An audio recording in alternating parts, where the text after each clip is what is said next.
Karibu. Sawa. Karibu. Asante mama. Jambo jambo.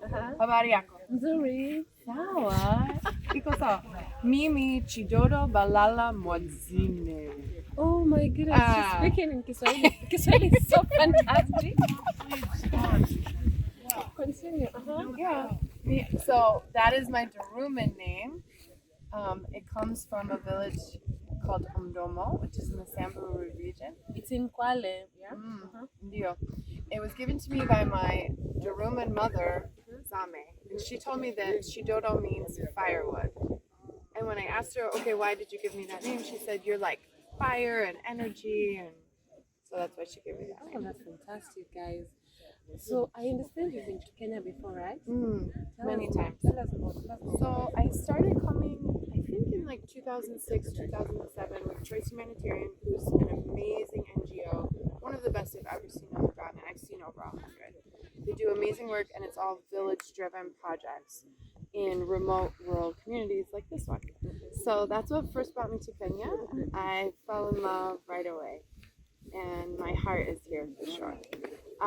When the recession hit in 2008, I was working for a nonprofit, and nonprofits were the first to be impacted. So I started interviewing for other jobs, and I was here on an expedition, and I went and I looked at a school. And when I met with the headmaster, we started talking. He found out what my background was in, and he said that his business teacher had quit that morning. They had 150 students without a teacher. Would I like to be a teacher? And so within 2 hours, I had a job offer. I was on a plane. I went home. I sold everything, and I came back. So I lived in Mombasa for a while, teaching at the Aga Khan Academy, teaching business, economics, and coaching girls basketball. Seriously? With my 2 daughters. Isn't that interesting? Yeah, I loved That it. was a quick decision, I understand. Yeah. So you teach those students for 2 good years? Yeah, almost 2 years. Yeah. So during the stay, I understand you used to live in Chudanora. Chudanora is in Mombasa. It's a neighborhood of Mombasa. It's off the island, but it's close enough. We didn't have a car, so we had to take tuk-tuk, matatu. We would go back and forth.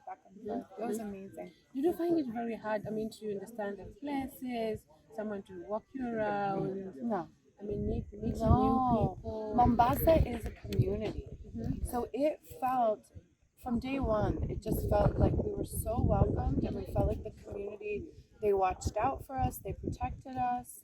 In fact, there's a moment where on the way to school in the tuk-tuk with my daughters who were 7 and 9, blonde hair, blue when eyes. was that? Though? This was 2009. Okay. And we were at ports, so there's so many people coming and going. And some gentleman comes and grabs the backpack off of my daughter in the tuk-tuk. And I jump out of the tuk-tuk as it's moving, and I start screaming, hey, wait, Basi. And the whole crowd turns and sees this Mzungu yelling at this man, but pretty quickly the crowd knows what's happening.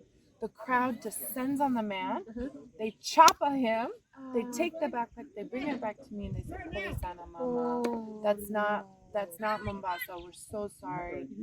And it's a great example. We felt protected. So no, yeah. So after almost 3 years, you went back to the States. You have to go back. And you still get connected with the people of the village, and you still use the name.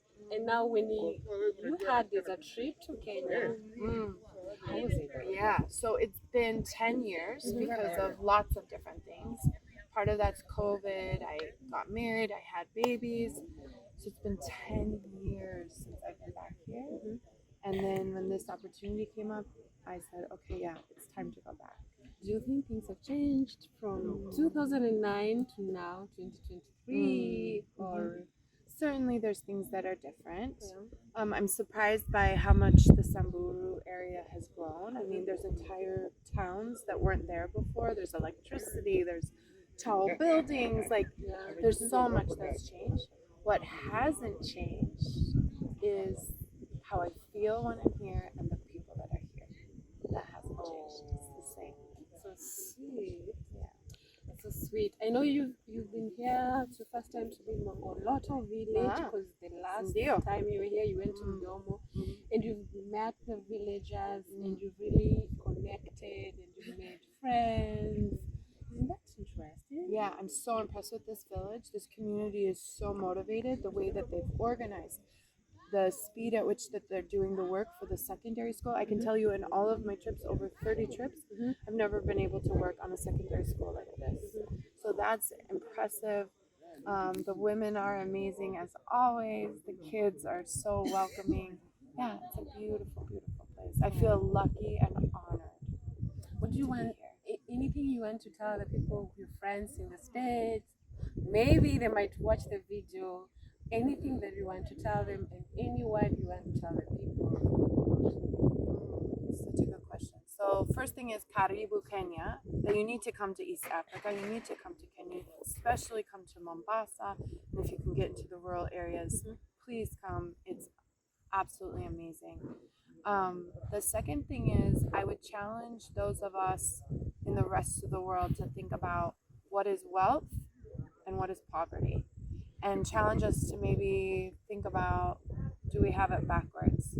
Maybe it's those of the world that don't have physical possessions that are actually the wealthiest in the world, and that we have something to learn from them. So I believe the way to end poverty is by bringing these two groups together, having them learn from each other, share resources, connections, build community. I think that's the only way you can end poverty. Wow, wow, wow. That's inspiring so very much. I was very happy to have you Oh, around. Santi Mama. Mimi Rafiki.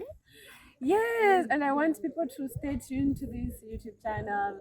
And I know they're going to be surprised when they see this lady here speaking in Kiswahili.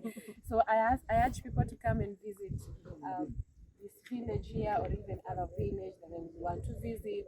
They could come and work with the community members. Let's join hands because we're trying to create self-reliant Yes. and resilient communities, and we're trying to kick poverty out of the world, Yes. right? We're Time trying to end it. It's be the change, right? Yep, it's been too long and it's time to end it. It needs to go in the history books. It needs to not be part of our present day. So that was it, guys. Thank you so very much. Sawa sawa. Kwaheri.